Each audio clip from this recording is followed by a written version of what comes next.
तो आज का टॉपिक है emergency nursing services. Emergency basically क्या होती है और कहाँ कहाँ हो सकती है।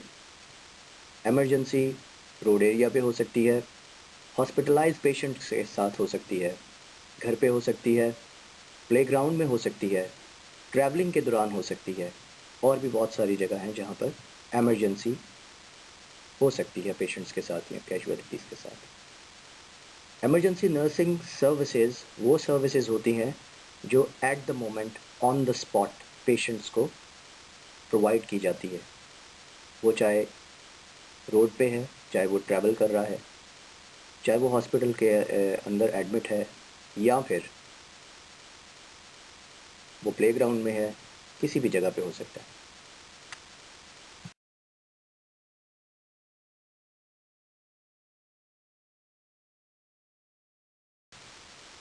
इमरजेंसी टर्म उस वक्त यूज़ करते हैं जब पेशेंट को जल्द अज जल्द मदद की ज़रूरत होती है। जैसे कि फॉर सपोज़ एक पेशेंट का अगर एक्सीडेंट हो जाता है, रोड ट्रैफिक एक्सीडेंट हो जाता है और वो ब्लीड कर रहा है, तो उसे इमीडिएट केयर की ज़रूरत है। अगर एक पेशेंट शॉक में चला जाता है तो उसे इमीडिएट केयर की ज़रूरत है। अगर किसी पेशेंट को हार्ट अटैक होता है तो उसे इमीडिएट केयर की ज़रूरत है। ऐसी सिचुएशन को इमरजेंसी कहा जाता है।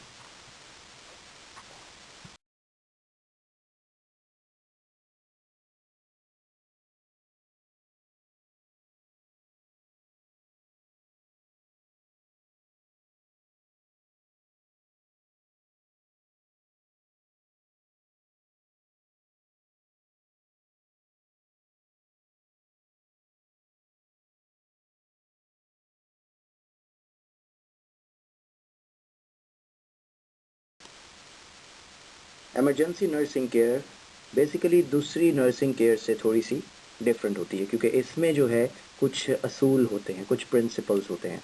जैसे कि उस टाइम पर जब पेशेंट डेंजरस सिचुएशन में होता है तो उसे कैसे टैकल करना है। सबसे पहले जो है, हम आज तक ABCD क्राइटेरिया फॉलो करते हुए आ रहे हैं, लेकिन अब जो है सिचुएशन थोड़ी सी क्राइटेरिया थोड़ा सा चेंज हुआ है, क्योंकि सबसे पहले जो है वो सर्कुलेशन को हम सिक्योर करते हैं, मेंटेन करते हैं। तो इसी तरह से हमारा पहला पॉइंट है कि हम पेशेंट का एयरवे जो है उसे हमने प्रोटेक्ट करना है, हमने मेक श्योर करना है कि पेशेंट ब्रीदिंग कर रहा है या नहीं कर रहा है।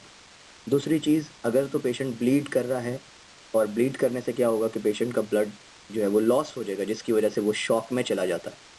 तो second point is to control the haemorrhage, blood को स्टॉप करना है और सर्कुलेशन को जो है वो मेंटेन करना है। इसके अलावा इसके साथ साथ जब एयरवे प्रोटेक्ट हो जाता है, सर्कुलेशन मेंटेन हो जाती है, तो हमने साथ ही साथ में ये सारे एक्शंस जो हैं ये रैपिड एक्शंस होते हैं। उसके साथ साथ पेशेंट का GCS देखना है कि कहीं डिटोरिएट तो नहीं हो रहा, पेशेंट GCS तो नहीं ड्रॉप कर रहा, अपने होश तो नहीं खो रहा, या फिर वो बेहोशी की हालत में तो नहीं है। इसी के साथ साथ पेशेंट के आंखों के प्यूपल भी हम चेक कर लेते हैं। इसके साथ साथ ऑन गोइंग रैपिड असेसमेंट के साथ हम पेशेंट को क्या करेंगे, उसकी फ़िज़िकल एक्टिविटीज़ को भी चेक करेंगे, और कोई डिसेबिलिटी है तो हम उसे भी मॉनिटर करेंगे। So our next principle is to start cardiac monitoring. Heart rate patient का चेक करना, ब्लड प्रेशर पेशेंट्स का चेक करना उसी टाइम। और अगर कोई वूंड है जो ब्लीड हो रहा है तो हमें उसे क्या करना है, क्लीन करना है एंड देन प्रोटेक्ट करना है। और इसके अलावा अगर पेशेंट के अटेंडेंट साथ हैं या कोई भी पेशेंट के साथ है तो हम उनसे उनकी हिस्ट्री पूछ सकते हैं, उनका बैकग्राउंड पूछ सकते हैं।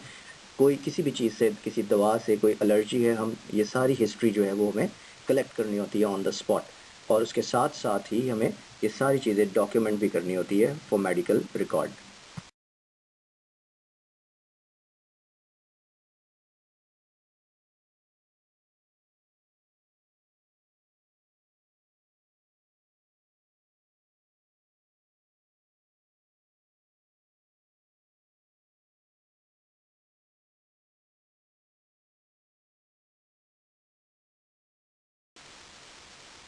Scope of emergency nursing. Emergency nursing के दायराकार, सबसे पहले पेशेंट को इमीडिएट केयर प्रोवाइड करना, किसी भी क्राइसिस सिचुएशन से पेशेंट को बाहर निकालना। उसके अलावा इमरजेंसी कंडीशन में पेशेंट की टेक केयर करना, चाहे वो किसी भी एज का हो। उसमें छोटे बच्चे भी हो सकते हैं, अक्सर औकात स्कूल एरिया में प्ले टाइम के दौरान बच्चों को चोट लग जाती है, या फिर किसी भी मैच के दौरान चोट लग जाती है। ओल्ड एज पीपल जो हैं ज़्यादातर उनमें हिस्ट्री ऑफ फॉल आ जाता है, या कहीं पे स्लिप हो जाते हैं। तो ऐसी कंडीशन में जो है वो आपको टैकल करना आना चाहिए कि बच्चे हों, मिडिल एज हो या ओल्ड एज हो, तो उसमें इमरजेंसी नर्सिंग सर्विसेज कैसे प्रोवाइड की जाए। इसके अलावा इलनेस या इंजरी सिचुएशन में कुछ भी हो सकता है। नॉर्मल सिचुएशन के साथ भी देखें, इमरजेंसी में हमारे पास हर तरह के पेशेंट्स आते हैं। फीवर के साथ भी आते हैं, गैस्ट्रोएंटराइटिस के साथ भी आते हैं, सोर थ्रोट के साथ भी आते हैं इवन, और हार्ट अटैक के साथ भी आते हैं। सो माइनर इंजरीज और इलनेस सिचुएशन से लेके मेजर इलनेस सिचुएशन तक एक नर्स को, इमरजेंसी नर्स को पेशेंट को टैकल करना आना चाहिए। इमरजेंसी मैनेजमेंट किस तरीके से की जाती है, जिसके अंदर सबसे पहले अर्ली डिटेक्शन की जाती है, अर्ली रिपोर्टिंग की जाती है। फर्स्ट ऑफ ऑल डिटेक्ट करना है कि मेजर प्रॉब्लम क्या है, पेशेंट किस प्रॉब्लम के साथ आया है।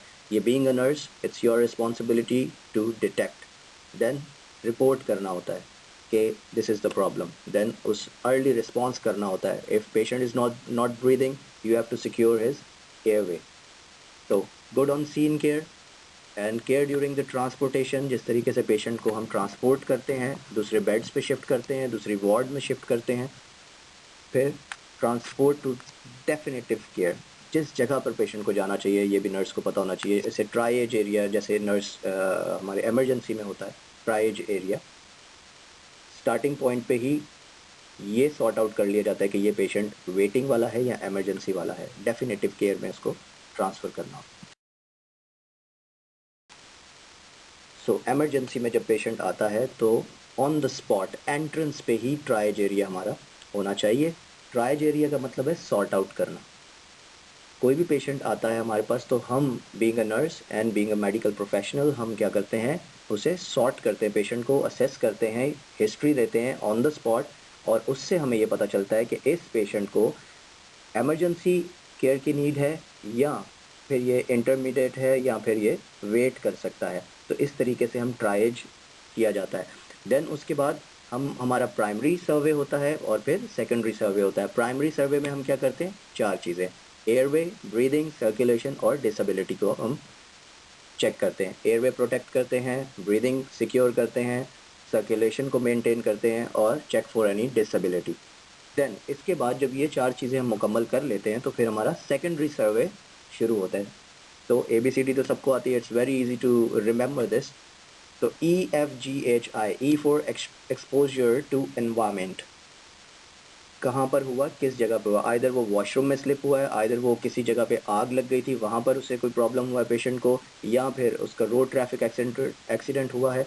Next thing is full set of vital science, जिसके अंदर हमारा हार्ट रेट आ जाता है, हमारा ब्लड प्रेशर आ जाता है, रेस्पिरेटरी रेट्स आ जाते हैं, और हमारी ऑक्सीजन सैचुरेशन आ जाती है। गिव कंफर्ट मेजर, पेशेंट को कंफर्टेबल पोजीशन में हमने सेट रखना है। हिस्ट्री कलेक्शन करनी है, और पोस्टीरियर सरफेस को भी हमने इंस्पेक्ट करना है। सो सेकेंडरी सर्वे में हमने EFGHI तो स्टडी कर लिया। अब आगे एक और भी हमारे पास वर्ड है, ample, AMPLE, A for allergy. Patient को किसी भी चीज़ से एलर्जी हो सकती है, आइदर वो फूड हो सकता है, आइदर वो मेडिकेशन हो सकती है, या सो एंड सो। सो ये चीज़ बहुत ही इंपॉर्टेंट है कि हमें पता होना चाहिए कि पेशेंट को किस मेडिसिन से एलर्जी, ताकि इन फ्यूचर ट्रीटमेंट के टाइम पर हम ऐसी चीज़ों को प्रिवेंट कर सकें, ताकि पेशेंट को फर्दर एलर्जी या कोई और प्रॉब्लम ना हो सके। मेडिकेशन हिस्ट्री, क्या क्या मेडिकेशन पेशेंट लेते रहे हैं इन पास्ट, या अभी उन्होंने कौन कौन सी मेडिकेशन लेना शुरू की है, जो भी था। अच्छा, पास्ट हेल्थ हिस्ट्री हमने पूछना है कि पहले कोई बीमारी तो नहीं रही है, पहले कोई ऑपरेट तो नहीं हुआ। लास्ट मील बहुत इंपॉर्टेंट चीज़ है, जब इमरजेंसी में पेशेंट आता है तो ये उसके हम पेशेंट के रिलेटिव से पूछते हैं ये क्वेश्चन कि लास्ट मील कब लिया था, क्योंकि हो सकता है कि ऑन द स्पॉट हमें उसे ऑपरेशन थिएटर में शिफ्ट करना पड़े। तो एनेस्थीसिया देने के टाइम पर पेशेंट को, हम सब जानते हैं बीइंग अ नर्स, के पेशेंट को 8 to 12 आवर्स की फास्टिंग करवाई जाती है। तो इसलिए लास्ट मील पूछना जो है वो बहुत इंपॉर्टेंट है, बिकॉज एनेस्थीसिया देने के बाद पेशेंट को नोजिया, वॉमिटिंग और ये सारी प्रॉब्लम्स हो सकती हैं। Okay, so next point is event environment preceding illness और इंजरी। वही प्रीवियस हमने बात की कि हमें इवेंट जो है वो पूछना है कि इवेंट क्या हुआ, इधर एक्सीडेंट हुआ, फॉल हुआ, सो एंड सो को क्या इवेंट हुआ, एनवायरनमेंट क्या था। So being an emergency nurse is not as easy. एक टीम वर्क होता है और बहुत ही ज़्यादा हैप्टिक चीज़ें होती हैं, लेकिन सबसे ज़्यादा एक्टिव रहना बहुत ज़रूरी होता है। और इमरजेंसी सिचुएशन में being a nurse, panic situation को हैंडल करना जो है वो बहुत ही इम्पॉर्टेंट होता है। सो आई होप कि आज की प्रेजेंटेशन ये आपको बहुत अच्छे से समझ आई होगी, and I wish you good luck. Thank you.